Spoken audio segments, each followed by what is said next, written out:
Time value of money. Friends, in this session we'll understand what is time value of money. First of all, whether the money has time value. For understanding that, we'll take an example. Let's say I'm going to give you 1000 now, and I'm also telling you instead of 1000 now, I'll give you 1000 1 year later. Now, for which 1000 you will be giving preference? Is it 1000 now or is it 1000 after 1 year? Obviously, your preference would be for 1000 now for reasons like if I give you this 1000, you can consume it immediately instead of waiting for 1 year, or you can use it for investing somewhere else so that it will generate revenue for you, or this 1000 is going to give you more purchasing power which you can purchase now at 1000 rupees. Probably you may not be able to purchase the same product for 1000 rupees after 1 year. So the money which is in your hand now will have more weightage than the same level of money which you are going to get after 1 year.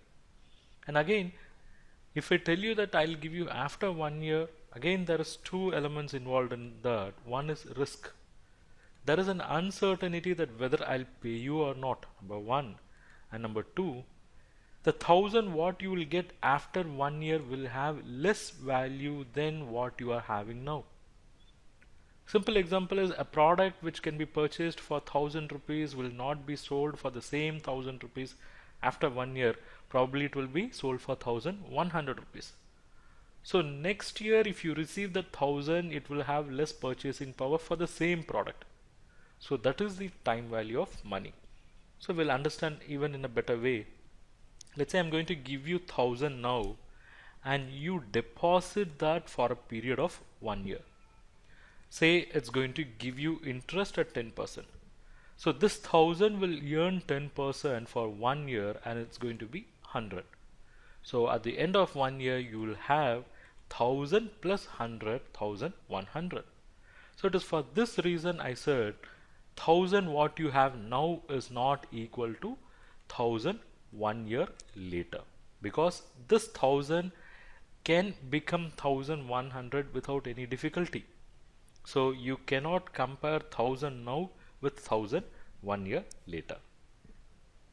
So to understand the time value of money, there are four ways.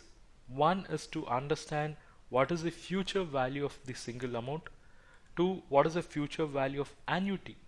What is the future value of annuity? If you're going to have a regular cash flows in future, okay, then you can calculate the future value of it.